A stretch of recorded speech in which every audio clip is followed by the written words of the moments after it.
Alchemy का नाम सुनते ही आपके दिमाग में कुछ ऐसी पिक्चर्स आती होंगी, ये या ये।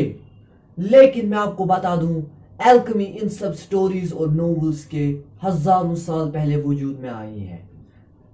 तो आज हम बात करेंगे एल्केमी के बारे में। मैं हूं मोहम्मद रयान और आप देख रहे हैं साइंस ट्यूब।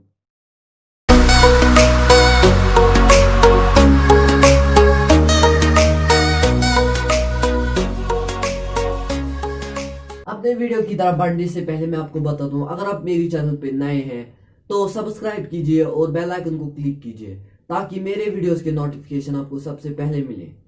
तो अगर हम डेफिनेशन देखेंगे एल्केमी की, तो एल्केमी में क्या होता है, एक इंसान जो है वो किसी एक एलिमेंट के एटम के स्ट्रक्चर के बारे में पढ़ता है, उसको जानता है, फिर उसको ब्रेक करता है और उसको दूसरे एलिमेंट के एटम में चेंज कर देता है।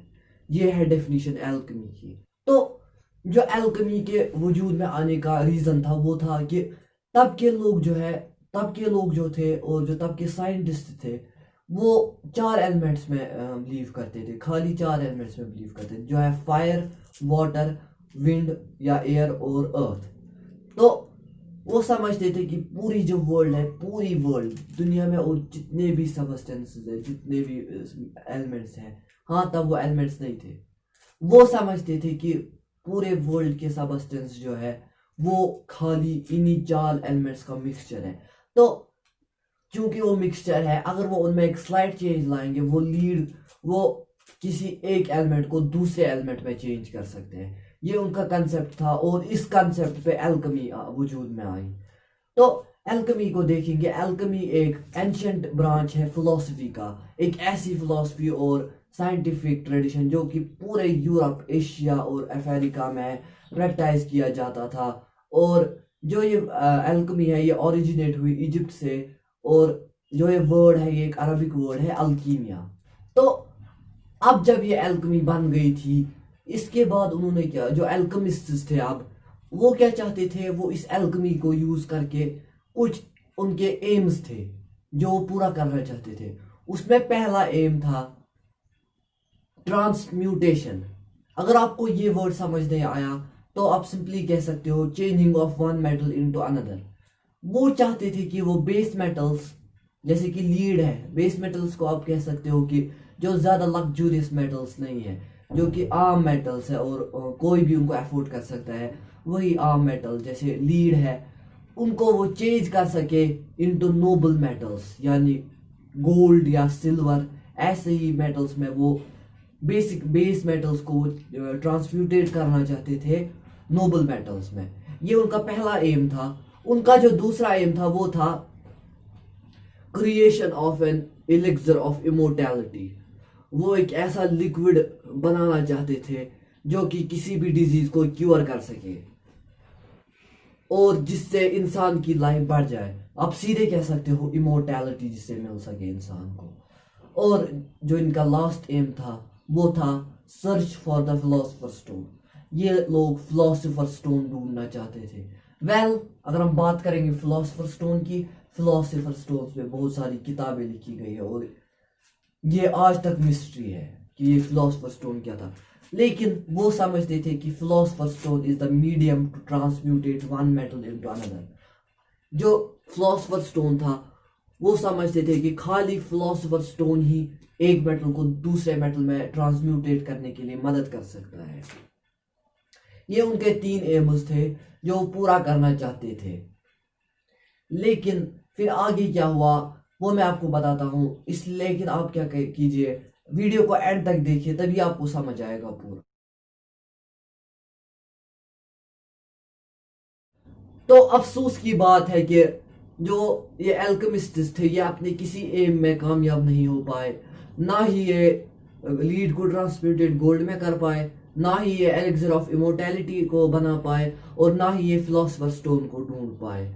लेकिन इन्होंने अपना काम जारी रखा और अपने काम को कंटिन्यू करते गए बहुत टाइम तक। उसके बाद क्या हुआ, फिर भी इनको कुछ नहीं मिला। इन तीनों एम्स में किसी में सक्सेसफुल नहीं हो पाए। लेकिन अनजाने में ही सही इन्होंने बहुत सारी नई टेक्निक्स वजूद में लाई, डिस्कवर कर दी, जो कि आज भी यूज होती है। इतना ही नहीं, इन्होंने distillation, filtration, titration, glass making, metallurgy, explosives, corrosives, fortified wine और यहां तक कि फॉस्फोरस भी डिस्कवर कर लिया। इतना इन्होंने मतलब ये काम कर रहे थे गोल्ड पे, लेकिन इन्होंने कुछ और डिस्कवर कर दिया, अनजाने में ही सही मगर डिस्कवर तो किया। तो लेकिन इसके बाद भी ये अपना काम करते गए गोल्ड को बनाने के लिए। अब इन्होंने अपना काम चोरी चोरी करना शुरू कर दिया, और अब इन्होंने सिंबल्स का भी यूज करना लग गया। जी हाँ, एल्केमी के अपने सिंबल्स थे। जैसे आज हमारे पास पीरियोडिक टेबल है, वैसे अब एल्केमिस्ट्स को जो था, इनको अपना सिंबल था, अपना एक पीरियोडिक टेबल आप कह सकते हैं। जैसे पीरियोडिक टेबल था वैसा ही इनके पास भी था। इन्होंने क्या किया, इन्होंने अपने काम को हर्मेटिक बना दिया, और अब लगने लगा था कि ये जैसे मैजिक की तरफ बढ़ रहा है। तो मॉडर्न वर्ल्ड में देखा गया है कि जो ये एल्केमी है, इसका नाम लेना थोड़ा अजीब लगता है साइंस में, क्योंकि ये लगता है कि जो एल्केमी है वो हमें साइंस से ज्यादा फिक्शन की ओर ले जाती है, लेकिन ये बात गलत है। अपने जमाने में एल्केमी इतनी फेमस थी कि इसाक न्यूटन तक ने इस पे किताबें लिखी हैं। अब आपका सवाल होगा कि क्या हम मॉडर्न वर्ल्ड में लीड को गोल्ड में चेंज कर सकते हैं? इसका जवाब है हाँ, हम कर सकते हैं, और वो भी इजीली।